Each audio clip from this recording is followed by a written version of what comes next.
Tak lupa kita berdoa kepada Allah senantiasa untuk kedua orang tua kita, baik yang telah mendahului ataupun yang masih hidup. Semoga kelak semua husnul khatimah dari anak-anak yang selalu mendoakan, dan begitu juga kebiasaan-kebiasaan kita yang mendoakan orang tua, hendaknya kelak anak-anak kita pun akan mendoakan kita. Amin ya rabbal alamin. Allah tempatkan mereka di tempat terbaik di sisinya. Allah kumpulkan bersama orang-orang yang saleh. Baik Bapak Ibu sekalian yang berbahagia, di subuh hari ini masih dalam judul yang sama, tema yang sama, kata Bang Romi. Judulnya, temanya masih perang pemikiran. Entah kapan selesainya, kita pun tak tahu perang pemikiran ini. Tapi subuh hari ini kita bahas satu penyakit yang sudah mendarah daging. Penyakit ini sudah menjadi darah daging yang sudah berubah menjadi Tuhan baru di kalangan umat manusia hari ini. Judulnya, judul kita adalah Tragedi, Idol, dan Kebutuhan Kapitalisme. Judulnya sederhana, Tragedi, Idol, dan Kebutuhan Kapitalisme. Bisa dipahami maksud judul ini? Judulnya, bahasa sederhananya, mentuhankan idola. Penyakit idolaisme, atau bahasa lainnya fansisme. Jadi ada penyakit yang timbul, nama penyakitnya mengidolakan manusia. Fans. Ini terlepas dari siapapun ya. Baik dia seorang mentuhankan seorang ulama, mentuhankan pemain bola, mentuhankan artis, mentuhankan pemimpin, dalam konteks yang israf berlebihan, maka ini yang kita akan coba bahas. Kalau kita kembali kepada sejarah, dulu kalau kita lihat seorang artis ternama, Michael Jackson, berarti tandanya yang paham Michael Jackson udah tua kan begitu. Karena orangnya udah mati kan. Nah, Bang Endar ya pasti kenal lah karena penganut itu. Misal Michael Jackson. Sekarang kita lihat, ini belum masuk poinnya, cuma kita kasih contohnya aja dulu. Michael Jackson itu banyak sekali yang meniru gaya dia. Pakaiannya, rambutnya, cara jalannya, apa Pak? Goyangnya, kakinya. Kita dikasih kaki sehat maupun kita jalan untuk itu juga ya. Kita buat. Itulah fans. Lionel Messi misalkan. Ketika Lionel Messi lewat, itu yang teriak banyak itu. Cuma kalau yang lewat itu kita gitu, boro-boro teriak, ditengok pun tidak. Gitu. Itulah manusia sekarang. Jadi kita kembalikan satu masalah kepada sejarah. Ketika Islam ini mulai hilang di daratan Eropa, ketika Islam pada masanya 1924-1925 ke atas sampai 1950-an. Itu seolah-olah kita nggak melihat Islam lagi di daratan Eropa. Semenjak Islam itu hilang di daratan Eropa itu, mulai bermunculan orang-orang yang mencoba memiliki kepentingan terhadap negara. Sehingga para ilmuwan-ilmuwan yang memiliki kepentingan ini, untuk mendapatkan tempat di negara itu, mereka harus bersikap tidak adil, tidak jujur terhadap keilmuan itu sendiri. Di poinnya di situ memang. Jadi sebenarnya dampak dan faktor utamanya adalah memang degradasi ilmu dan degradasi iman. Jadi runtuhnya ilmu dan runtuhnya iman sebenarnya di situ. Karena ilmu dan iman yang tidak sejalan itu akan meruntuhkan akhlak. Sehingga akhlak mulia itu terseret gitu. Ini sebenarnya inti poin. 3 ini inti poin dari segalanya. Coba kita kembalikan. Apa faktor, apa dampak daripada pergeseran Ibnu Rusdi yang ada pengaruh pada masa Andalusia itu ternyata besar. Ketika Ibnu Rusdi atau Averroes ini diasingkan, difitnah, karena Averroes ini kan penasehat kerajaan yang bisa menerjemahkan tulisan Plato, kata-kata Plato, Aristoteles, itu cuma Averroes. Banyak murid-muridnya ini yang belajar kemudian kepada Ibnu Rusdi itu hanya untuk bagaimana mentafsirkan kalimat Averroes, Aristoteles dan lain sebagainya, ilmuwan-ilmuwan Yunani. Dia ada judul buku namanya Scholastic Islam. Jadi bagus itu tentang Averroes itu. Jadi ketika Ibnu Rusdi berada di atas angin mendapatkan posisi terbaik, ini sejarah ya, mendapatkan posisi terbaik menjadi penasehat kerajaan, apapun persoalan kerajaan itu dikembalikan kepada Ibnu Rusdi. Kalau bahasa kita nih mufti lah. Oke, sekarang kalau Pekanbaru punya mufti, wah itu bagus. Apapun persoalan ini kembalikan kepada mufti. Karena memang begitu dulu. Dulu itu semua persoalan itu diukur tolaknya. Ada tolak ukurnya. Tolak ukurnya itu agama. Dikembalikan kepada siapa? Ahli di bidangnya. Contoh, mau ambil pajak. Tanya dulu pemimpinnya. Tanya dulu ulamanya. Boleh nggak? Cuman ulamanya harus ulama beneran. Kalau ulama sultan susah gitu. Kalau ulamanya pemerintah ya nggak bisa. Maka yang ditanya itu ulama beneran. Mufti beneran. Kira-kira pajak ini bener enggak? Boleh enggak? Gitu. Terus nanti datang pandangan daripada para ulama. Ini pentingnya adanya para ulama yang bisa berada di sekitar para pemimpin. Dengan catatan adil, jujur, benar, bijaksana. Nah, masalahnya kalau ulama sultan nih enggak bisa. Apa kata pemimpin jalan gitu. Meskipun salah, itu yang susahnya di situ gitu. Itu namanya ulama sultan gitu. Jadi kalau pemimpinnya mau korup, mau ngapain, mau zolim ya nggak bisa dia ngomong. Mobil dapat, rumah dapat gitu. Lahan luas gitu. Ya susah kita. Maka kata para ulama itu, apa persoalannya? Kembalikan. Nah, ketika Ibnu Rusdi menjadi seorang penasehat kerajaan itu, Ibnu Rusdi berada pada posisi yang benar. Pada posisi yang benar. Sehingga ada murid daripada Ibnu Rusdi ini yang belajar.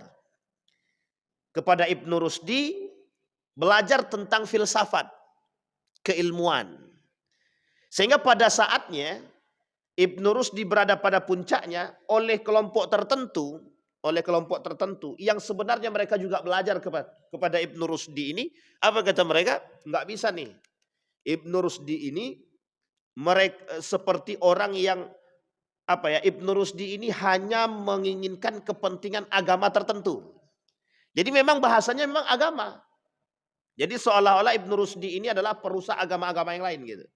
Diskriminasi agama gitu. Akhirnya dibuatlah fitnah terhadap Ibnu Rusdi. Satu sisi persoalan agama, satu sisi persoalan politik, satu sisi persoalan kepentingan. Maka apa yang harus dilakukan? Singkirkan Ibnu Rusdi. Bukan hanya disingkirkan dalam persoalan kepemimpinan. Ibnu Rusdi disingkirkan menjadi penasehat kerajaan. Bukan hanya itu, dibuat fitnah. Dari fitnah tersebut Ibnu Rusdi dimasukkan ke dalam penjara. Setelah dimasukkan ke dalam penjara, Ibnu Rusdi diasingkan sampai dia wafat. Di tengah pengasingan itu, para ilmuwan murid-murid yang tadi belajar kepada Ibnu Rusdi merubah. Mereka rubah. Jadi taktik mereka adalah merubah isi, sebenarnya bukan isinya yang dirubah. Pemahamannya tetap, tapi nilai-nilainya yang dikurangin. Mana nilai-nilai yang tak sejalan? Geser. Ini kalau kita bercerita tentang kerajaan Roma, Itali, ini hampir mirip. Kepentingan kerajaan terhadap pemangku agama. Apa kata raja itu?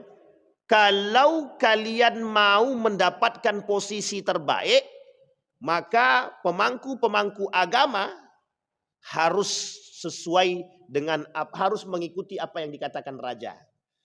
Nah, ini tertulis, Pak. Sebenarnya kalau disebutin agak-agak sensitif gak ya gitu. Jadi kalau sensitif ya nggak apa-apa juga gitu. Jadi memang persoalannya begitu. Alkitab itu dulu, ini persoalannya, Pak ya. Jadi Alkitab itu dulu begitu. Apa kepentingan raja? Itu dia yang dimuat. Sehingga banyak terjadi perubahan dan bertolak belakang kadang-kadang. Karena menyesuaikan kepentingan gitu. Nah, ini waktu itu begitu. Sehingga banyak dulu orang-orang yang berkepentingan ini yang sudah menggeser Ibnu Rusdi, mereka merapat. Kalau bahasa kita sekarang ini menjilat lah gitu. Menjilat kepada pemimpin, pemerintah. Dapat nih posisi. Tapi ternyata bukan pada itu hanya kepentingan politik saja. Hanya kepentingan politik, kepentingan golongan. Ternyata apa yang mereka lakukan kemudian hari, cara berpikir mereka ke depan. Yang kita rusak bukan itu. Yang kita harus ambil alih adalah bagaimana kita menjadi Ibnu Rusdi. Bukan Ibnu Rusdinya, tapi kita menjadi Ibnu Rusdi. Kata mereka. Apa maksudnya? Bagaimana Ibnu Rusdi tidak dikenal, yang dikenal adalah kita. Istilah Karl Marx dan lain sebagainya, Marco Polo dan lain sebagainya, para ilmuwan-ilmuwan barat itu tidak ada satupun yang bisa lepas daripada pemikiran Ibnu Rusdi. Tidak ada. Tidak ada yang bisa lepas yang persoalan sosial. Tidak ada yang bisa lepas dalam pemikirannya Ibnu Khaldun. Tidak ada. Sulit kita temukan, Pak. Karena ulama sekarang cerdas-cerdas. Setelah mereka teliti, ternyata banyak pengaruh pemikiran Ibnu Khaldun dan Ibnu Rusdi dan beberapa ulama yang lain itu yang mempengaruhi daratan Eropa yang hari ini dikenal. Cuma, ada cumanya. Pergeseran nilai ini yang menjadi persoalan kita. Kalau seandainya mereka merubah tapi nilainya tetap jalan, itu sebenarnya nggak ada masalah. Hanya saja mereka bermasalah pada ketidakjujuran. Makanya ilmuwan muslim itu baru dikenalkan kepada kita itu mulai pada abad ke-20. Sebelum itu kita nggak kenal itu, Pak. Bapak Ibu boleh cek deh dalam sejarah. Nggak ada itu. Ilmuwan muslim itu dikenalkan itu nggak ada. Bahkan orang tahunya cuma itu aja. Padahal banyak sekali ilmuwan muslim itu. Kita ambil contoh Ibnu Hayyan gitu. Siapa yang tahu Ibnu Hayyan? Mungkin kita sekarang kalau ditanyakan siapa Ibnu Hayyan, paling kita buka Google. Mbah, siapa Mbah gitu. Baru kita tahu. Kalau enggak kita nggak kenal itu Ibnu Hayyan itu siapa. Karena memang itu tujuannya. Bagaimana caranya ketika Ibnu Rusdi sudah disingkirkan Ibnu Rusdi ini, maka ada hal lain yang harus mereka lakukan ke depan. Apa hal lain yang harus mereka lakukan? Merubah pola pikir daripada masyarakat Spanyol ketika itu untuk menghilangkan Islam daripada bumi Andalusia. Bagaimana caranya? Harus dibuat, harus. 1800-an itu. Coba bayangkan. Digeser, Pak. Islam itu digeser. Jadi seperti seolah-olah, oh ini bukan saatnya masamu, sekarang masa kami gitu. Boleh lihat dalam sejarah Perang Mu'tah. Kapan waktu kita cerita tentang Perang Mu'tah itu. Antara Islam dan Romawi. Itu masuk dalam kategori cerita penggeseran. Gitu. Pergeseran. Nah, kita kembalikan pada poinnya. Jadi ketika posisi sentral Islam, sebenarnya bukan Islamnya. Sebenarnya bukan Ibnu Rusdi sebagai pahlawan Islam, bukan. Hanya saja Ibnu Rusdi dimuliakan karena ilmunya dan agamanya gitu. Ibnu Rusdi ini dimuliakan karena ilmu dan agama. Tapi memang fitnah itu besar. Fitnah itu besar. Sehingga dibuatlah fitnah, disingkirlah Ibnu Rusdi. Kemudian para ilmuwan barat muncul. Ilmuwan Eropa muncul. Kemunculan mereka berada dalam dasar tekanan. Kemunculan mereka untuk menggeserkan nilai. Ingat ini kalimatnya baik-baik Bapak Ibu ya. Menggeserkan nilai. Artinya apa? Tidak ada urusan agama di situ. Makanya mereka katakan ilmu bebas nilai. Karena yang digeser pertama sekali dalam ilmu itu adalah nilai. Maksudnya bagaimana? Sekularisasi, sekularisme, ya sekularisasi lah bahasa itu. Sekularisasi atau sekularisme. Memisahkan dulu kepentingan negara dengan kepentingan ortodoks, agama, religion. Pisahin dulu. Ntar baru tatanan negaranya kalau sudah benar dalam arus logika, selesai. Agama singkirkan dulu. Ntar kalau udah nggak benar, kembalikan kepada agama. Begitu dia. Oh ini udah rusak nih. Ini mesti disebabkan karena pengaruh agama nih. Pengaruh orang-orang yang bawa nih. Maka ini disebut dengan orang-orang beragama pada saat itu disebut dengan ortodoks. Mereka sangat ortodoks gitu. Sehingga posisi agama itu sangat-sangat sulit waktu itu. Apatah lagi Islam. Semenjak disingkirkan Ibnu Rusdi, Andalusia hancur, selesai. Tidak ada namanya bahasa yang disebut dengan Islam. Tidak ada. Timbulnya kebencian-kebencian. Yang mereka buat adalah ini disebabkan Islam, disebabkan Islam, disebabkan Islam. Sehingga kebencian masyarakat Eropa terhadap Islam itu disebabkan faktor tersebut. Jadi doktrinnya jelas. Nah kita ambil contoh sederhana. Bapak Ibu kalau buka video, nanti ada orang dalam video-video baik YouTube ataupun di Facebook itu, ada orang pakaian muslim, kemudian mereka bersorban. Di Eropa sekarang ini sedang dibuat kasus-kasus begitu untuk menjelekkan Islam itu. Dibuat pakaian muslim, pakai sorban. Masuk ke toko, lemparkan tas. Seolah-olah itu bom. Dilempar nih, orang lari. Keluar berhamburan tuh dari toko tersebut. Sebenarnya sederhana video itu menunjukkan kepada kita. Terorisme. Tapi terorisme, indikasi terorisme yang mereka lihatkan adalah cirinya muslim. Pakaiannya jubah, pakai surban. Ini sebenarnya strategi lama yang mereka buat untuk membenci Islam. Artinya ada oknum-oknum tertentu yang berada di dalam pura-pura menjadi seorang muslim, tapi dia buat kekerasan atas nama Islam. Inilah bahasa teror. Jadi sebenarnya begitu, untuk merusak itu begitu dia. Sehingga rusak apa? Ini sudah lama, 1800-an itu pernah terjadi. Ketika penyingkiran Ibnu Rusdi begitu. Bagaimana caranya citra Islam harus buruk? Maka mereka harus bisa berada pada posisi tersebut. Maka dijelekkanlah Islam tersebut. Kebencian orang terhadap Islam pada masa itu sangat tinggi. Sampai pada tahun 1900-an, 1970 ke bawah. Itu bencinya bukan main terhadap Islam itu. Bencinya bukan main. Sampai nama saja. Kalau namanya Muhammad, geser. Maunya namanya siapa? Ya terserah, pokoknya jangan Muhammad, jangan nama-nama Islam. Nggak bisa Pak. Pakai nama Islam salah, pakai nama Muhammad salah, Ibrahim salah. Tapi pakai Abraham boleh. Pakai nama Yusuf salah, pakai nama Yosef boleh. Jadi harus sebegitunya. Sebegitunya mereka bencinya dengan Islam itu. Jadi ketika lihat orang muslim, karena apa? Dampak daripada doktrin sebelumnya Pak. 1800 mereka sudah bangun itu. Jadi frame terhadap kebencian Islam itu sudah mereka bangun 1800-an lebih. Semenjak Andalusia runtuh, habis. Bayangkan, ketika mereka ingin menghancurkan Islam. Nah kemudian Bapak Ibu sekalian yang berbahagia, ketika Turki Utsmani runtuh. Turki Utsmani runtuh 1924 itu, 25 itu. Habis Islam habis. Inilah masa akhir daripada Islam itu terakhir. Bahasa Islam itu terakhir. Kalau bahasa sejarahnya begitu. Tidak ada lagi yang disebut dengan Islam. Yang ada adalah Eropa. Maka Islam ketika itu identik dengan Timur Tengah atau Timur. Sementara Barat ketika itu identiknya adalah Eropa. Maka disebutlah pertarungan pertarungan Barat dan Timur.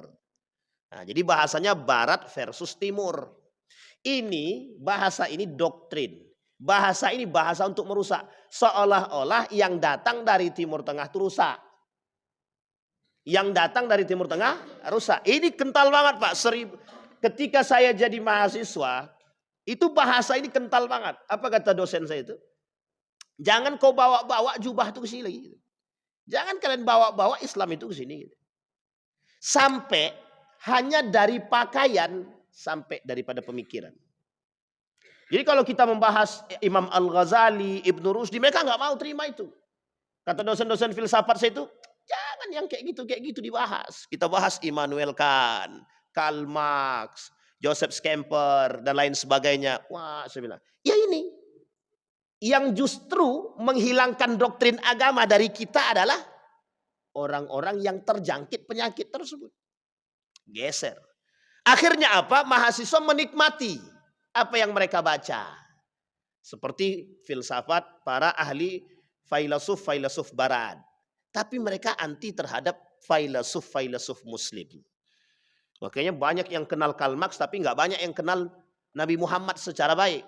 Banyak yang kenal. Mahasiswa tuh banyak yang kenal Karl Marx secara baik ketimbang mereka mengenal Muhammad dengan baik. Sangat sedikit. Apalagi yang HMI ya Bang. Nah, itu poin penting. Rawa HMI kan. Karena kami waktu di HMI itu doktrinnya begitu. Baca buku nih, filsafatnya baca begitu. Sampai bukunya Durkholis Majid habisin tuh, khatamin kan begitu. Tapi memang doktrinnya itu. Itu doktrinnya. Nah, sekarang pertanyaannya, apa kaitannya dengan idol? Apa kaitannya dengan idola? Apa kaitannya dengan fans? Kita lihat, Pak. Setelah runtuhnya Islam di Turki atau runtuhnya Turki Utsmani, ada sejarah setelah itu. Apa sejarah? Perubahan yang disebut dengan Islam kembali. Islam asing di telinga umat muslim ini. Muncul peradaban barat. Muncullah bahasa yang disebut dengan westernisasi. Kebarat-baratan. Sekarang apa yang terjadi? Para ilmuwan-ilmuwan barat dengan gaya berpikir yang bebas nilai tadi, mereka munculkan satu ideologi yang disebut dengan gerakan liberalisme. Artinya membuat mereka berpikir bebas, apapun yang mereka buat bebas. Mereka mau buat seperti apapun silahkan. Tidak ada masalah. Yang penting kreatif. Yang penting tidak ditekan. Yang penting bebas. Berbuatlah. Lakukan sesuka hati. Asal itu baik. Masalahnya asal itu baik itu tidak punya standar. Baik itu tidak punya standar. Makanya kalau kita temukan ada anak berhubungan badan dengan orang tuanya, ada anak berpakaian terbuka, sekarang biasa memang. Ini saya ambil contoh. Kenapa di Eropa itu orang telanjang sekarang tidak ada nafsunya? Itu biasa, karena tiap hari itu yang ditengok. Setiap hari lihat orang yang terbuka.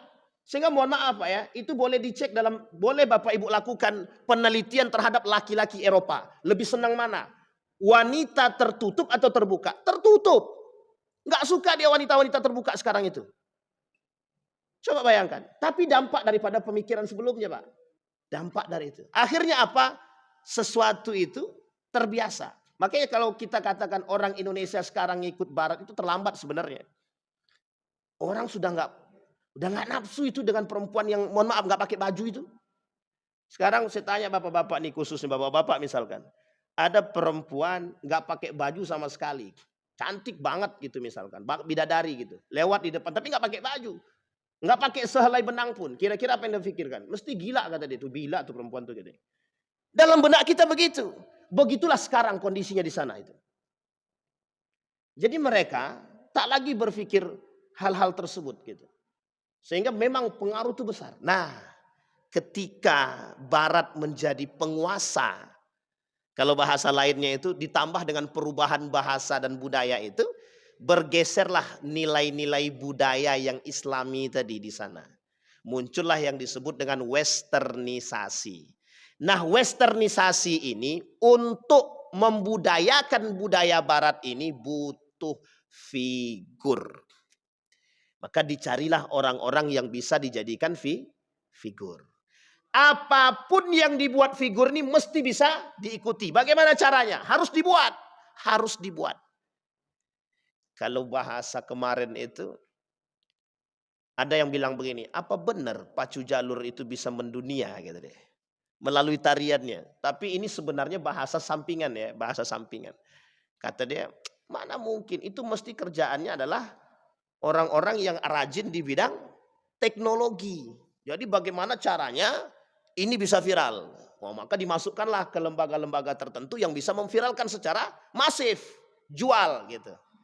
Oh gitu, bisa. Apalagi sekarang. Sekarang ini beli viewer bisa. Bisa ya bang? Oh, berapa satu itu? 100.000 berapa? Serius lah nanya nih. Gitu. Misalkan YouTube, Bapak Ibu punya YouTube gitu. Pengen viral, cepat hari ini besok viral, bisa tuh. Beli dulu viewer. Cuma sebenarnya sederhana kalau begitu kata Nabi. Itu udah sampaikan Nabi dalam hadis itu. Kata Nabi, kencingkan sumur Zam-Zam itu. Kalau pengen terkenal, kencingkan sumur Zam-Zam. Fatu'raf kata dia, selesai itu. Kita tinggal kencingkan sumur Zam-Zam. Gak usah sumur Zam-Zam.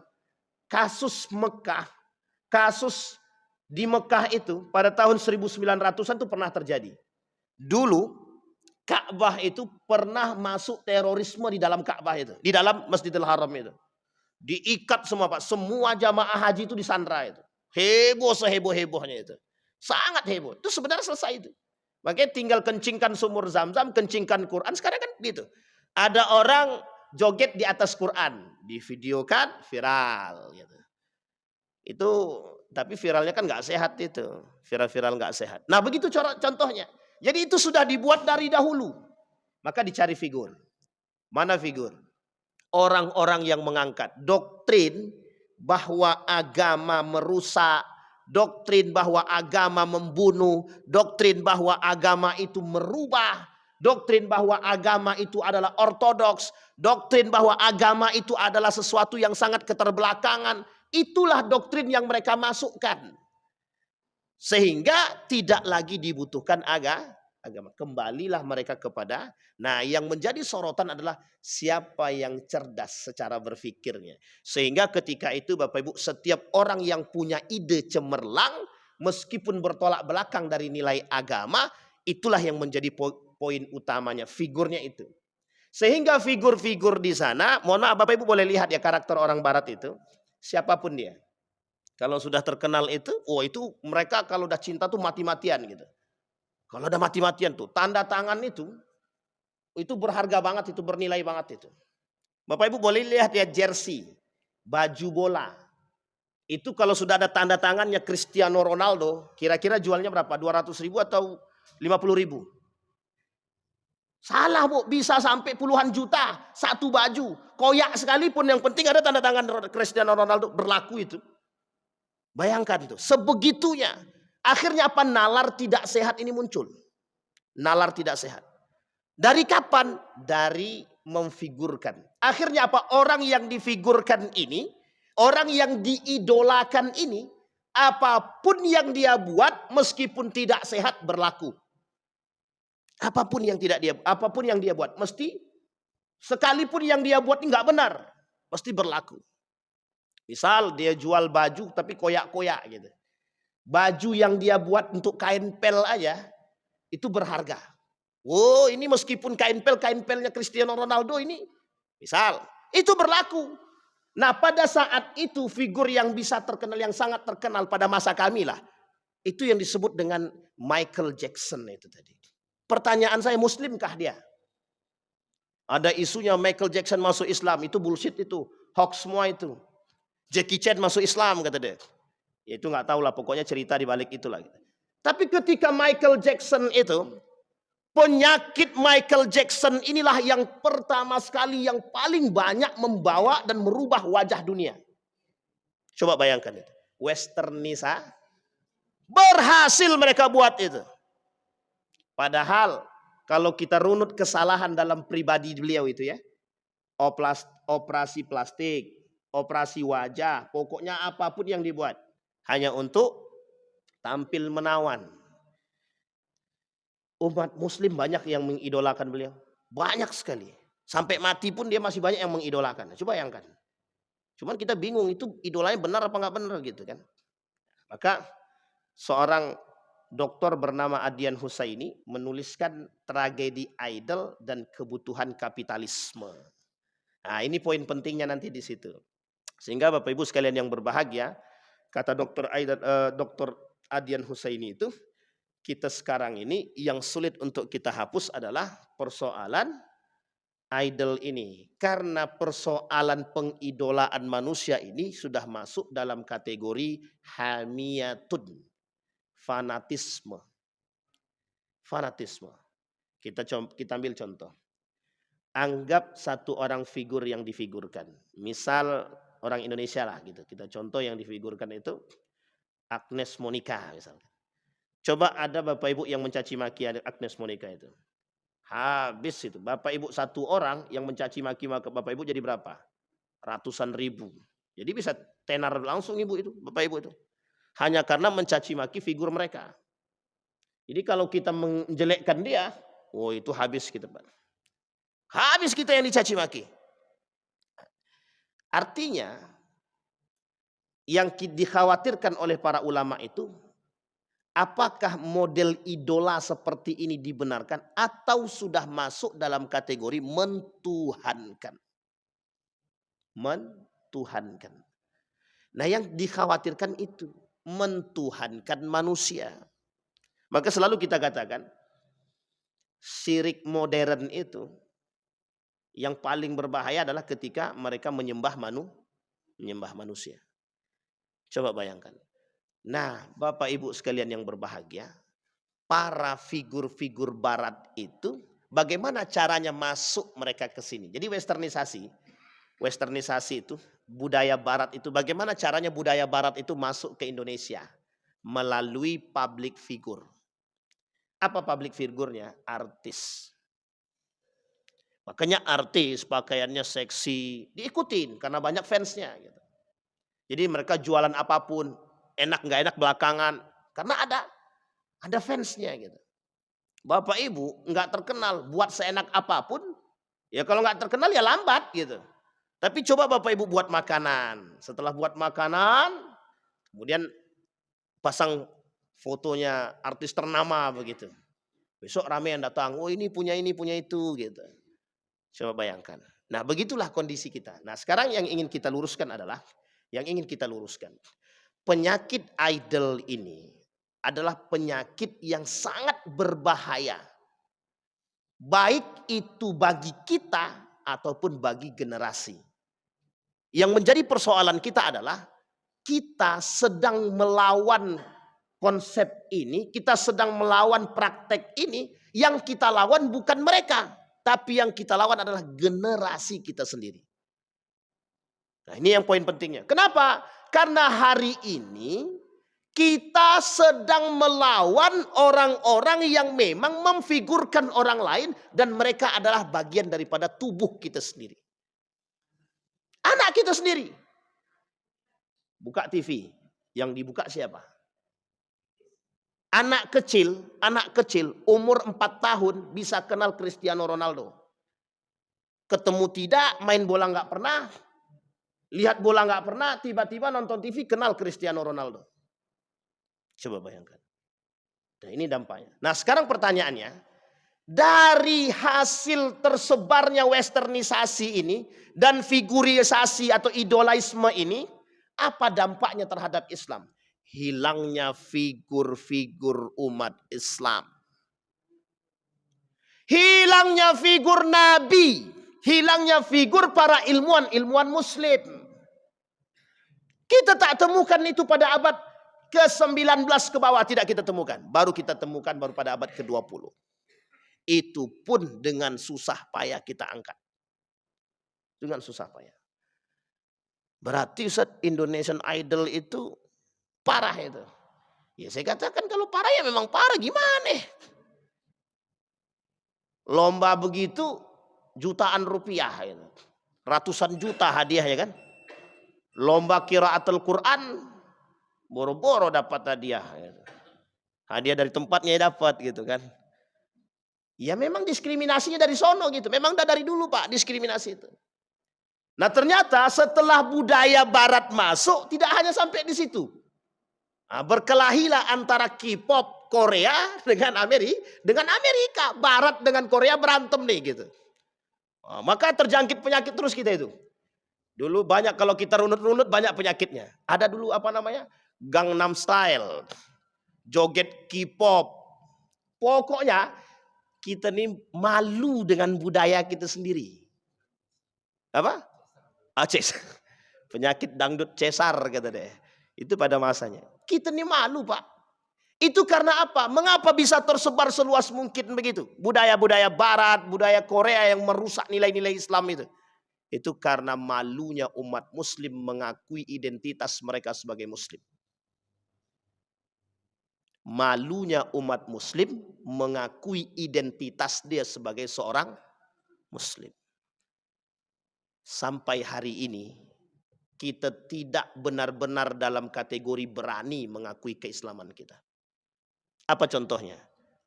Beranikah kita mengatakan kami muslim, say no to drug, say no to riba, say no to kriminal? Enggak Pak. Say no to westernisasi, tidak. Salah satu budaya yang paling tampak dari dampak daripada westernisasi, toko-toko kita masih banyak berbahasa Inggris. Karena apa? Karena kita mengatakan kami pengen gaul, bahasanya agak bagus dikit, bahasa Inggris. Bapak Ibu, bahasa Inggris itu datang belakangan. Bahasa yang pertama di dunia ini bahasa Arab. Yang kedua bahasa Melayu. Bukan bahasa Inggris dan bukan bahasa Indonesia. Bahasa Indonesia datang belakangan, bahasa Inggris datang belakangan. Makanya dulu Pak, kita belajar namanya bahasa Melayu itu. Sekarang mencari anak yang ngerti bahasa Melayu aja susah. Suruh baca Arab Melayu, sulit Pak. Tapi suruh baca bahasa Inggris, oke, dari kecil memang dilatih begitu dia. Makanya kembali kita poinkan itu. Ini kita pengen kembalikan nilai ini Pak, kita pengen kembalikan biar kita nih sadar gitu. Kita ini tidak sadar kalau kita sedang dijajah gitu. Nah kembali Pak ya. Nah sekarang kembalikan kepada tragedi idol tadi. Tragedi idol. Nah kekaguman, pemujaan itu berujung pada ketaatan yang membabi buta. Bisa digarisbawahi. Kekaguman, pemujaan berujung pada ketaatan yang membabi buta. Inilah yang bahasa itu disebut dengan pada masa jahiliyah dulu. Yang disebut dengan hamiyatul jahiliyah. Apa itu hamiyatul jahiliyah? Arti hamiyatul jahiliyah itu adalah fanatisme yang membabi buta. Fanatisme yang tidak benar. Fanatisme yang tidak dibenarkan oleh agama. Dan jahiliyah melakukan itu. Dulu jahiliyah juga begitu. Fanatik mereka terhadap golongan, kelompok, agama, nenek moyang, segala macam. Itu sangat kuat. Nah sekarang dikembalikan. Kita kembali kepada masa-masa dahulu. Melalui apa? Arus pemikiran westernisasi yang tadi. Kita dibuat seolah-olah sesuatu yang tidak normal itu normal. Makanya orang pakai baju terbuka dulu tidak normal, sekarang normal, biasa aja kok sekarang itu. Udah zamannya begitu kok. Jadi kita dituntut untuk mengikuti zaman yang memang seperti itu. Ustadz semuanya pakai suap. Kan enggak apa-apa kalau kita pakai suap juga gitu. Ini kalimat itu yang harus Bapak Ibu rubah ya. Ustadz semuanya kan pakai suap. Jadi kita enggak apa-apa kalau enggak pakai suap. Karena kita mau ngambil hak kita. Yang kayak gini ini dibuang. Kita sedang menormalkan keharaman itu. Menghalalkan yang haram. Hukumnya haram itu. Artinya kalaupun ada yang dibenarkan hanya untuk melepaskan daripada dahaga, kata para ulama itu. Makanya babi itu kalau dalam hutan kalau dia tak dapat makanan baru boleh. Itu pun kalau tak dapat yang lain. Itu pun boleh di sini bukan boleh dimakan secara utuh. Hanya untuk menghilangkan rasa lapar. Kalau sudah hilang, sudah terisi sedikit, makan lagi haram. Tapi enak ya Pak Ustaz. Nanti dicari alasan lagi. Apa alasannya? Berjalan lagi ke ujung. Tidak dapat lagi Pak Ustaz. Makan babi lagi kami ya. Begitu manusia. Itu yang terjadi sekarang. Karena dampak daripada normalisasi tadi. Kita dituntut untuk menormalkan sesuatu yang tidak masuk akal dalam agama. Yang bertolak belakang dengan syariat. Dengan dalih. Dengan alasan doruri. Darurat. Sekarang apa yang darurat di muka bumi ini? Tidak ada.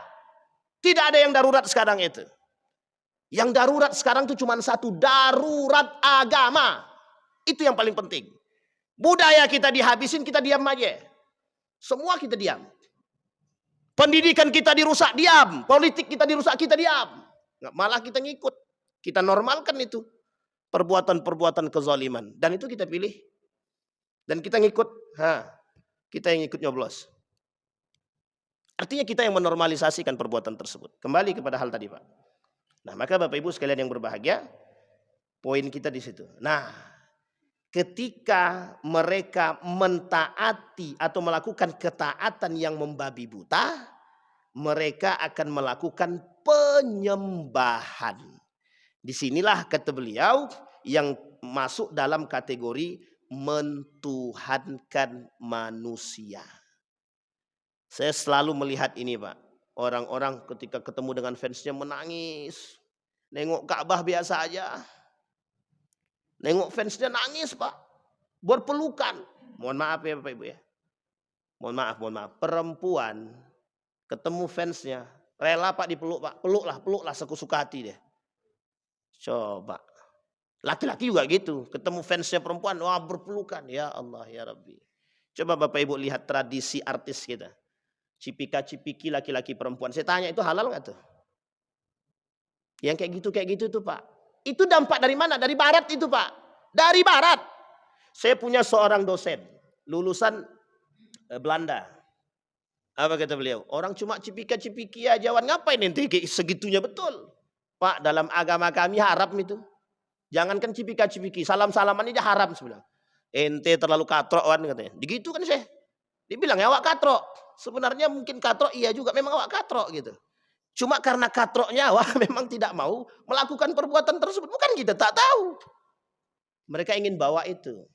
Sudah biasalah kalau begitu tuh. Cipika-cipiki laki-laki perempuan. Ini budaya barat. Budaya barat kalau bertentangan dengan agama haram. Nggak usah dibawa ke sini. Jangankan di sini, di sono juga haram. Sekalipun itu budaya barat. Mereka menormalisasikan, ada dampak, ada sebabnya, ada. Mengapa mereka menormalisasikan hal begitu? Liberalisme. Jadi dari gaya berpikir mereka yang biasa tadi, akhirnya mereka paksakan itu Pak untuk biasa. Dipaksakan untuk biasa. Itulah poinnya kenapa Ibnu Rusdi harus diasingkan. Jadi dianggap kaku. Ibnu Rusdi ini datang dengan nilai yang kaku. Sehingga ketika orang-orang yang berpikir kreatif seperti ini dianggap orang yang pahlawan.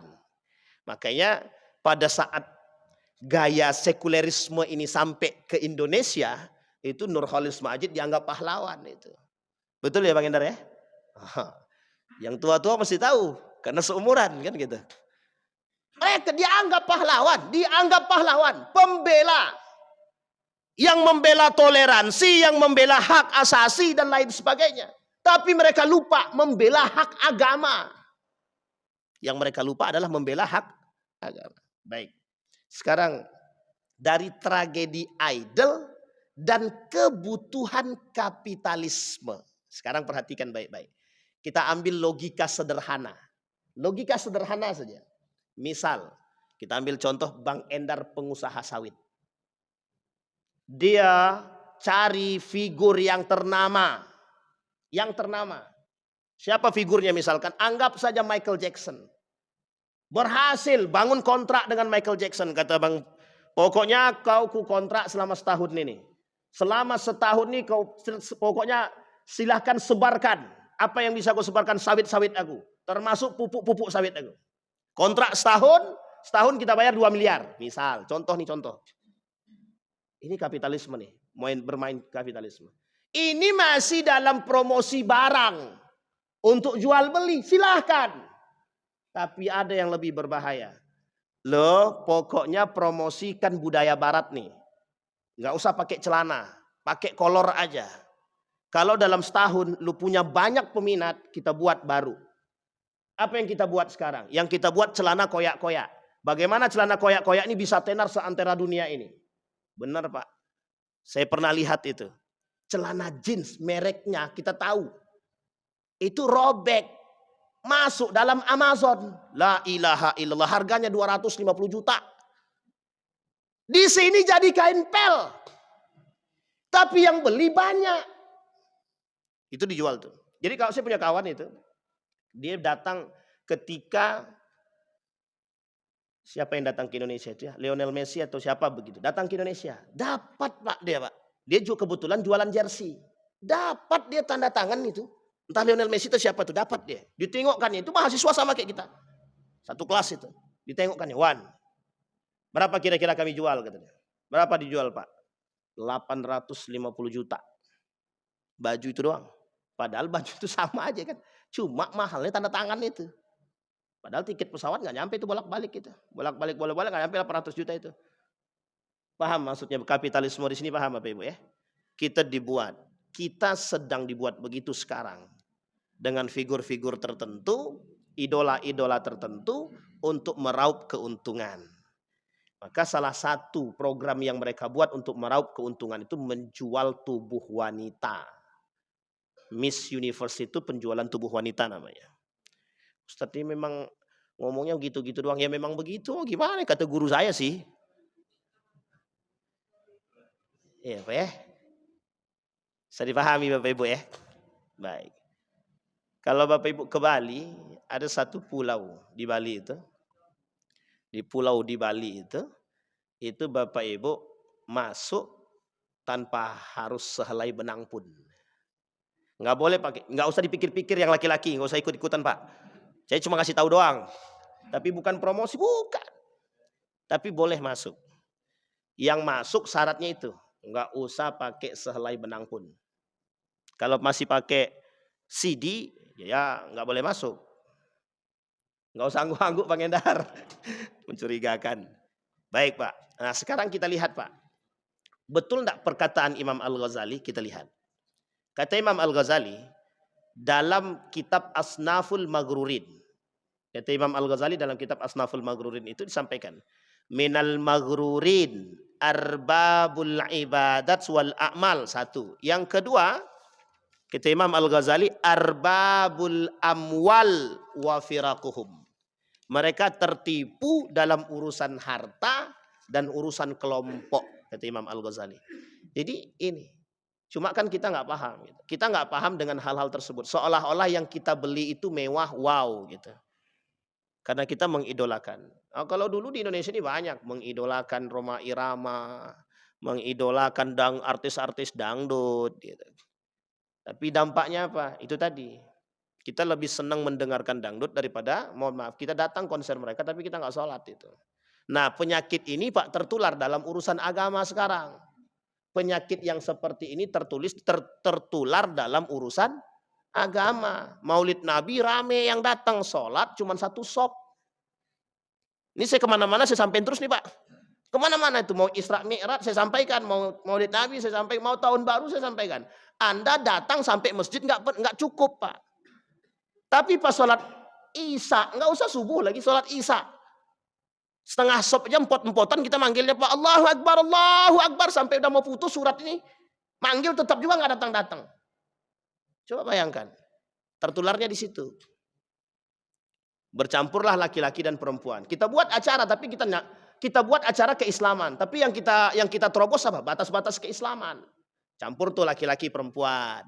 Kita nggak sadar tuh. Kita buat acara Maulid Nabi. Kita suruh perempuan tampil. Sambil pakai hadroh joget-joget. Kadang-kadang kita ini di otak kita ini sedang didiskriminasi oleh urusan-urusan dunia dan mengkerdilkan agama di dalam pikiran kita sendiri. Begitulah kita sekarang. Nah sama dengan yang tadi.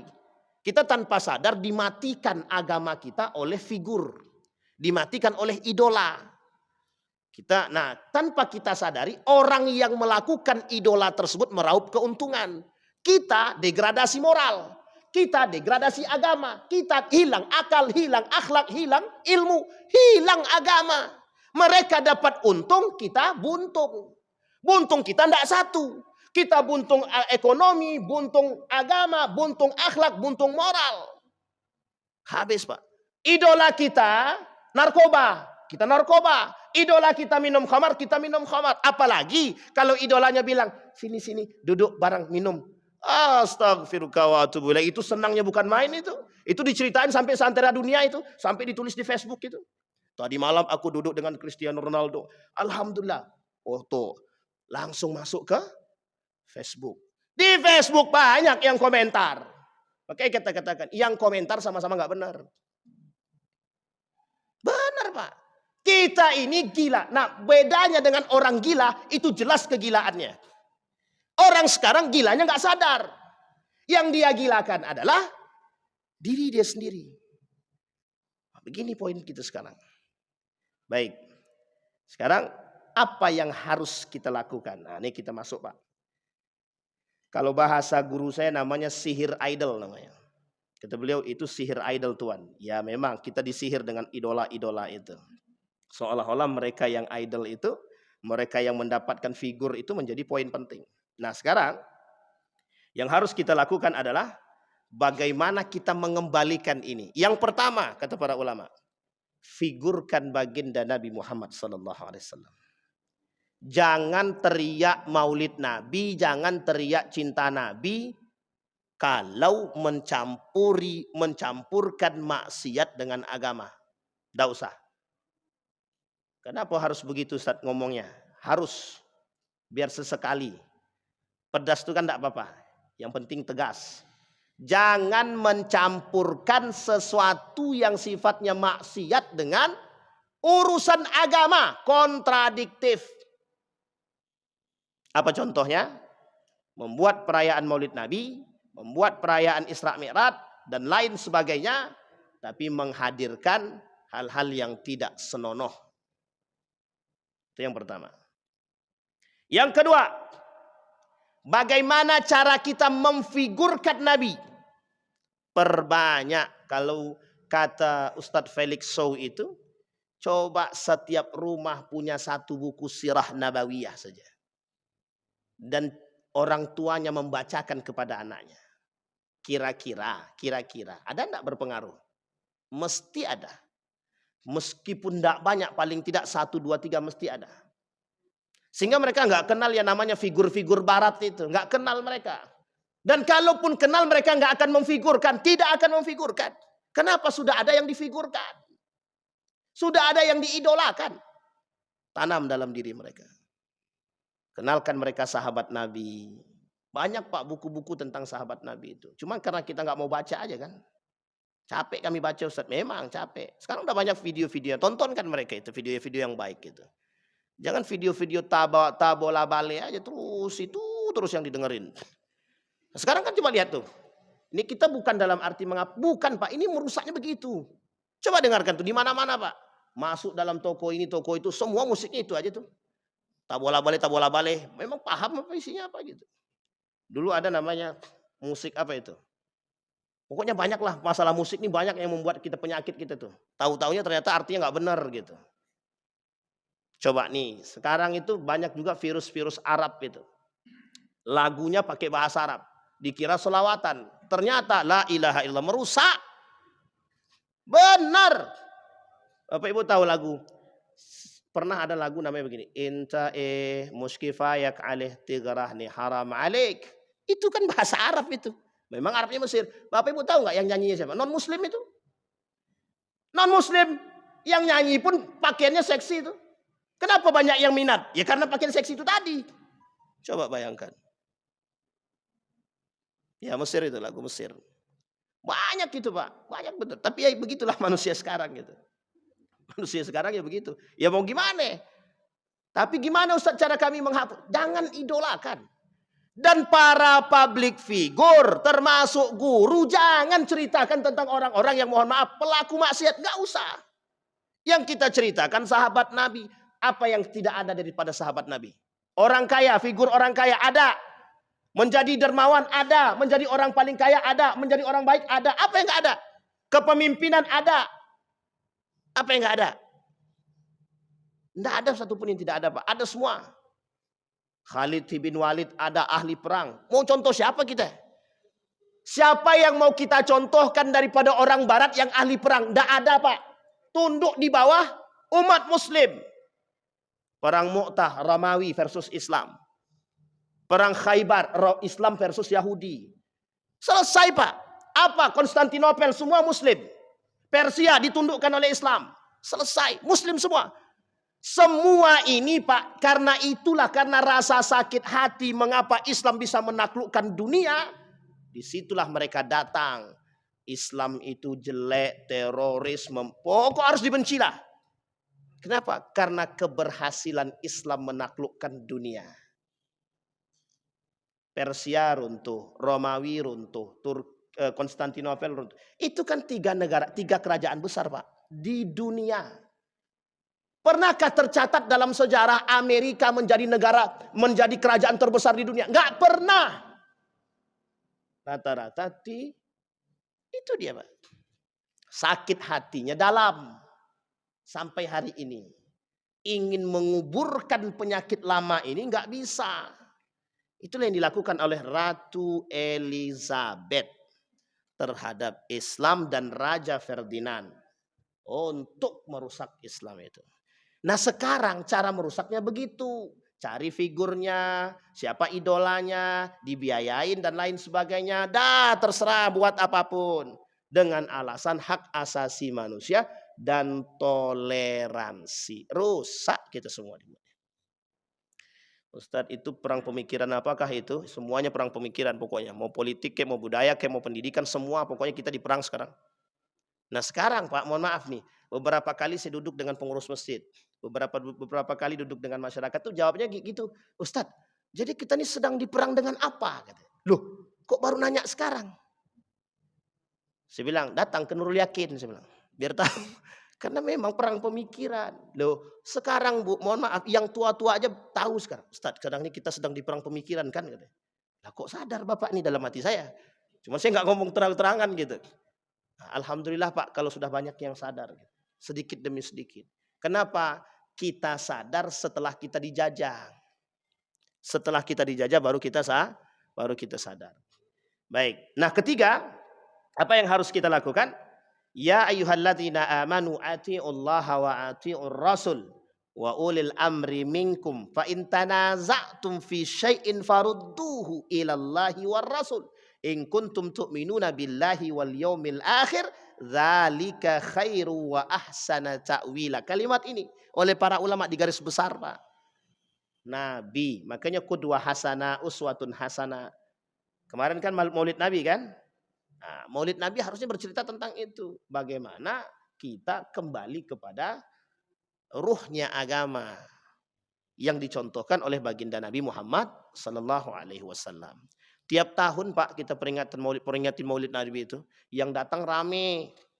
Tapi kenapa kok sholatnya sedikit gitu kan? Yaitu penyakit kita bersama sebenarnya, yang harus menjadi PR kita bersama. Sampai di sini ada pertanyaan Bapak Ibu.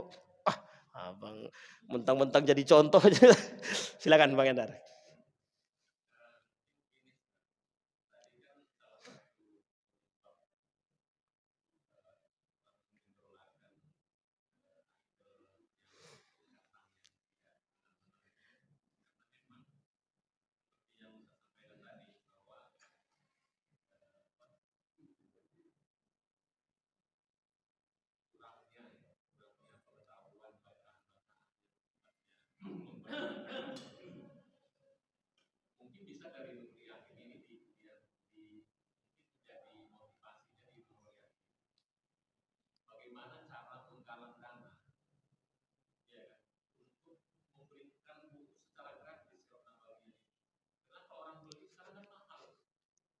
Benar.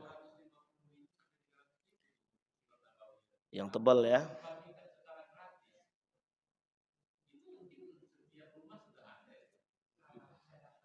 Benar. Bang Rom, aman kan? Aman. Ini tolong disampaikan ke Pak Ooi. Nah, siapa tahu ide yang cemerlang begini kita bisa. Ada Pak Tengku, ada Pak Daniel, banyak. Insya Allah Nurul Yakin tidak kekurangan itu Bang. Bisa itu, cuma mau apa tidak kan gitu.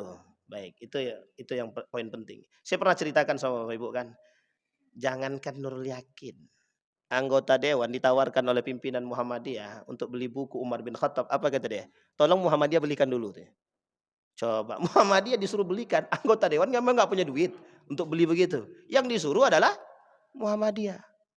Muhammadiyah suruh beli buku Umar bin Khattab untuk para anggota dewan yang ada di sono. Itu disampaikan. Masa beli buku Umar bin Khattab? Bilang aja nggak mau baca, selesai. Itu penyakit kita. Tapi betul Pak, salah satu itu. Yang kedua sebenarnya, bukan hanya itu saja Bang. Yang kedua, coba hadirkan figur-figur itu di sini. Dalam kajian-kajian itu minta hadirkan figur-figur ternama itu. Misal, contoh, misalkan Ibnu Hayyan. Coba suruh kulit itu Ibnu Hayyan itu. Ini saya kasih contoh Pak. Ada namanya Ustadz Adi Hidayat. Sekarang ini beliau sedang ngajar, beliau punya kelas di salah satu universitas di Bandung itu. Apa kata mahasiswanya? Beliau fasilitasi per mahasiswa 2 juta hanya untuk beli buku.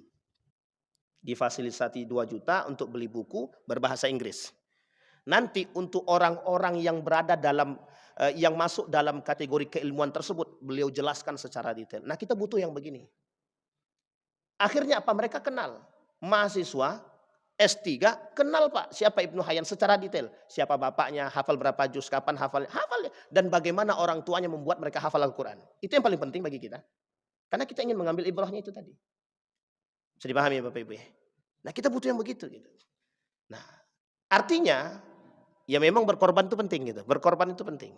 Ya kayak Bang Endar misalkan selaku ketua Basnas sekarang, itu bisa saja disisihkan itu dari dananya itu. Nah, kita kasih. Nah, kalau seandainya ngasih satu, otomatis kan semua juga dikasih kan begitu. Bukan hanya 1-2 orang aja yang dikasih. Nah, fasilitasi bisa. Coba aja disambut Bang Romi gitu. Paling tidak dalam rumah kita 1 buku saja Sirah Nabawiyah. Saya mesti kenal kita Pak. Nanti kalau butuh, ya tinggal kita ceritakan. Nah, setelah Bapak Ibu baca, kalau mau kita ceritakan, kita ceritain nih Pak. Per orang kita ceritain di sini. Sahabat-sahabat Nabi. Ada 600 lebih Pak sahabat Nabi itu. Banyak. Cuman kan yang kita kenal kan cuma itu aja. Ali bin Abi Thalib, Utsman bin Affan, Umar bin Khattab, Abu Bakar, Khulafaur Rasyidin. Karena sering kita dengar. Tapi masih ada sahabat-sahabat Nabi yang lain. Urwah. Dan masih banyak sahabat-sahabat yang tidak tertulis. Itu bagus juga idenya Bang Romi. Bisa disambut Bang. Mungkin sampaikan dengan Pak Ooy. Ya mungkin paling tidak jamaah tetap Masjid Nurul Yakin dulu kan begitu. Dimulai dari jamaah tetap Masjid Nurul Yakin. Kalau yang kaya-kaya nih, yang mampu, sebenarnya bukan persoalan kaya tidak kaya nih Pak. Ini persoalannya kalau memang bisa mendapatkan buku gratis. Nah ini saya kasih contoh. Saya minta maaf ya, saya bukan membandingkan. Jadi ada salah seorang misionaris. Salah seorang misionaris ini untuk menyebarkan buku dia, mereka cetak sekian banyak buku. Mereka kasih gratis. Termasuk Syiah. Itu mereka kasih gratis. Tahu Bapak Ibu siapa yang dapat? Saya dapat. Dalam hati saya, ya kurang ajar yang ngasih buku nih gitu. Ya memang dia nggak tahu kita kan. Yang ketiga, saya sampaikan, Salafi Wahabi. Saya tak sedang mengkritik ya, tapi Salafi Wahabi. Bapak Ibu boleh datang ke Mekah itu, bukunya dibagikan gratis itu, tebal-tebal itu. Cuma untuk menyebarkan paham mereka. Mengapa kita nggak bisa begitu? Buku Risalah Ahlus Sunnah wal Jamaah karangan Syekh Hasim Al-Asy'ari, ada terjemahan bahasa Indonesia. Coba sebarkan itu. Bukunya tipis saja. Cerita-cerita. Yang kayak gitu-gitu Pak. Tapi hati-hati. Kenapa? Kita berlawanan dengan kawan kita sendiri sekarang. Kami keliling Pak. Mohon maaf saya keliling kemarin. Di book fair itu. Book fair. Banyak saya temukan di book fair di mana-mana. Baik Islamic book fair dan lain sebagainya. Itu banyak buku yang bercampur aduk. Ini cara mereka merusak kita.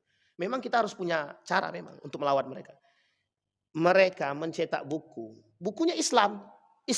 Tapi dalamnya sudah ada unsur syiahnya gitu. Mereka Islam, tapi sudah ada di dalam buku itu campuran pola pikir yang dirusak gitu. Jadi disebarin tuh, jual. Jualnya murah Pak, bukan mahal, murah saja. Maka mengapa anak-anak sekarang juga lebih kenal dengan para filosof barat itu ya karena memang menjual buku filsafat barat ini juga tidak terlalu mahal sebenarnya gitu. Dibandingkan dengan buku yang Islam ini memang. Sirah Nabawiyah 200 lebih misalkan. Ibnu Khaldun 300 Muqaddimah gitu kan. Ya memang dengan buku yang mahal tadi mungkin ya itu tadi. Satu itu, yang kedua memang daya baca kita, memang minat baca kita kurang, sangat kurang. Indonesia termasuk negara yang paling sangat jauh ketinggalan daya minat Kemarin kita suruh baca mahasiswa, jawaban sederhana. Kami copy paste aja lah Pak, katanya, selesai. Katanya. Mahasiswa kita suruh baca, jawabannya selesai aja. Bapak jelaskan aja biar kami yang dengarkan. Katanya. Jawab. Itulah mahasiswa sekarang. Mahasiswa S1, S2, podo wae rek. Ngono tok. Bapak yang bacakan, biar kami yang dengarkan ya. Awak bacakan tidur dia. Apa nama tak kata lempang gitu, Pak. Astagfirullah. Itu ya Bang Endar ya, Bang Romi, itu bagus juga Bang. Kalau memang bisa kita fasilitasi, dan sudah ada, beliau sudah oke juga kan, dan beberapa para jamaah saya kira oke juga itu untuk membeli hal tersebut, paling tidak sirah nabawiyah itu. Nah, nanti sambil jalan ini kalau ada, enak memang kalau pada pegang buku sirah kita cerita, wah itu enak sekali itu memang. Cuman jangan pas lagi diterangin baca buku, itu gak selesai itu. Nggak jadi yang cerita nggak juga ini nggak bisa didengarin. Baik, ada pertanyaan lain Bapak Ibu? Cukup ya? Silakan Tok. Waalaikumsalam warahmatullahi wabarakatuh.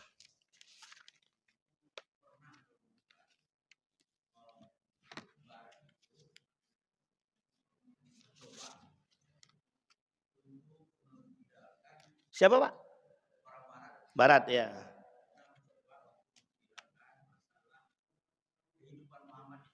Mm-mm.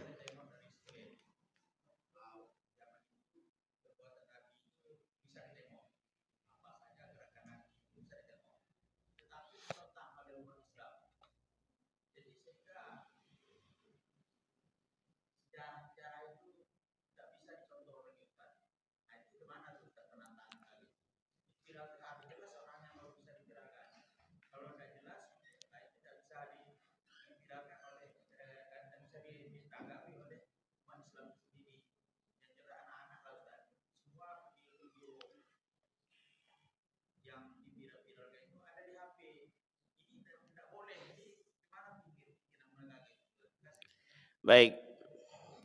Ya gimana mau dibenarkan orang dalam figurnya dia nggak benar memfigurkannya. Pak, yang namanya Barat itu, jarang Barat itu yang jujur itu jarang. Saya jujur-jujurnya katakan Pak. Sebagian besar banyak para ilmu orientalis itu yang jujur itu 1-2 aja. Betul nggak Prof? Nanti bisa tanya sama Prof itu ya. Dari sekian banyak itu yang jujur sekian Pak. Ini saya kasih tahu nih contohnya, nggak usah jauh-jauh nih. Kalau mau cari video, cari yang benar. Nanti kita kasih tahu deh gitu, video-video yang benar. Karena gini, dulu ada video tentang Nabi Muhammad. Itu nggak benar tuh. Foto Nabi Muhammad wajah. Nanti kapan waktu kita cerita mengapa Nabi Muhammad itu tidak boleh ditampakkan dengan wajah. Itu salah satu kenapa yang tidak dibenarkan. Jadi Pak, mohon maaf. Itu tergantung penulisnya. Dan tergantung siapa yang berkuasa. Figur Muhammad itu kenapa ditentang oleh umat muslim? Bukan hanya dalam video yang Bapak sampaikan. Saya pernah temukan Pak. Banyak di Eropa itu, di Barat itu, yang memfigurkan figur Nabi tapi bertentangan. Dan dia nggak paham sejarah. Itu masalah betul Pak. Masalah benar itu. Bukan kecintaan yang didapat, tapi kebencian. Betul, akhirnya apa? Bencinya orang Eropa terhadap Muhammad itu gara-gara itu. Sekarang baru Pak tahu mereka, oh enggak seperti yang diceritakan. Bapak Ibu mau tahu bagaimana cerita-ceritanya Muhammad di sekolah-sekolah mereka itu? Kata guru saya itu. Diceritakan jeleknya Pak. Serius. Lah kalau kok kita ngikut menceritakan yang jeleknya Muhammad, berarti ternyata kita bagian daripada mereka. Nah yang harus kita lakukan sekarang satu. Itu tadi, orang tua bacakan tuh. Jangan malas bacain sama anak. Orang tua yang bacakan itu. Ambil buku sirah, cari yang tipis. Ar-Rahiq Al-Makhtum kecil. Sirah Nabawiyah yang paling besar, Fiqh Sirah punyanya Syekh Ramadan Al-Buti tebal. Kecapean bacanya, cari yang kecil. Ar-Rahiq Al-Makhtum. Kalau mau lagi yang lebih bagus lagi yang bergambar, ada. Sirah Nabawiyah 6 jilid. Harganya 3 juta. Ada di rumah saya sekarang tuh. Saya jual kebetulan. Enggak promosi, enggak promosi. Itu canda aja Pak. Itu berwarna. Sampai nama-nama kotanya ada disebutkan sejarah semua ada di situ. Maksud saya sederhana aja Pak. Ibu-ibu, bapak-bapak bacakan kepada anak ini sirah sebelum tidur. Sebelum tidur. Jangan yang dibacakan dongeng-dongeng terus. Itu dulu Petruk begini. Yang kita bacakan Petruk, yang dalam benak mereka ya Petruk, Bobo. Ini yang kami kecil dulu lah kan begitu. Kalau Pak TI nggak tahu lah dulu kecilnya gimana kan gitu. Yang diceritain apa gitu. Yang kedua video. Video ini, nah sekarang video ini memang dampak negatif kita sekarang besar Pak dalam video ini. Harus ekstra mencari video. Satu, video pertama Israiliyat. Sudah banyak. Contoh filmnya film Nabi Yusuf. Itu yang menulis orang-orang yang membuat itu orang-orang yang terjangkit virus Israiliyat. Makanya banyak tambahan-tambahan. Yang kedua Syiah. Yang ketiga Barat, misionaris, ya orientalis. Ini banyak. Nah sekarang bagaimana cara kita mencari video yang benar, Nah, kapan waktu kalau Bapak Ibu butuh videonya saya tidak bisa sampaikan karena memang saya taunya namanya saya juga lupa nama videonya apa gitu. Yang jelas ada tulisannya Ar-Risalah berbahasa Arab Fushah, itu dibuat oleh orang-orang Yaman biasanya kalau nggak salah itu. Nah, cari videonya. Dalam berbahasa Indonesia sudah banyak juga. Sekarang ada namanya videonya memang kartun ya. Itu Al-Qalam. Saya tidak dalam sedang promosi. Nanti di-cut aja yang terakhir kalau takut promosi. Tapi yang begini-begini penting. Cerita-cerita begini, video-video. Karena kalau tidak, mohon maaf Pak, saya sudah terjebak. Dan kami terjebak dalam sekian banyak video. Al-Manar ternyata bukan. Yang itu ternyata Syiah, yang ini ternyata Israiliyat. Banyak video-video ini yang ternyata Israel yang dibuat, bukan orang Israel yang buat, tapi terindikasi Israiliyatnya banyak. Israiliyat itu apa Ustaz? Israiliyat itu cerita-cerita yang ditambah-tambahkan, yang tidak benar tapi ditambah-tambahkan gitu. Oke Bapak Ibu ya. Dan figur Nabi itu sebenarnya mengapa tidak wajahnya tidak boleh ditampilkan? Insya Allah kita bahas di pertemuan yang akan datang kalau Allah izinkan. Begitu ya Bapak Ibu ya. Nah kita punya potensi yang besar dari ide-ide cemerlang untuk kembali membangkitkan sirah nabawiyah. Insya Allah ini masanya kita. Ini zamannya kita. Insya Allah zamannya Islam bangkit. Amin ya Rabbal. A'udzubillahi minasyaitonirrajim. Bismillahirrahmanirrahim. Hamdas syakirin, hamdan naimin, hamdan yuafi ni'amahu wa yukafi'u mazidah ya rabbana lakal hamdu kama yanbaghi li jalali wajhikal karim wa azimi sultanik. Allahumma salli ala Muhammad wa ala ali Muhammad fil alamin innaka Hamidum Majid. Allahumma faqihna fid din wa 'allimna ta'wil. Allahumma ansur man nasara ad-din wa akhdhul man khadhal muslimin. Allahumma arinal haqqa haqqan warzuqna ittiba'ah wa arinal batila batila warzuqna ijtinabah. Allahumma ighfir lahum warhamhum wa'afihim wa'fu anhum wa akrim nuzulahum wa wasi' madkhalahum waj'alil jannata maswahum. Allahumma ya Rahman. Allahumma ansur ikhwanana al-mujahidin fi Palestin wa fi Gaza wa fi kulli makan. Allahumma dammiril yahud. Rabbana hab lana min azwajina wa dhurriyyatina qurrata a'yun waj'alna lil muttaqina imama. Rabbana atina fid dunya hasanah wa fil akhirati hasanah wa qina adzabannar. Walhamdulillahirabbil alamin. Assalamualaikum warahmatullahi wabarakatuh.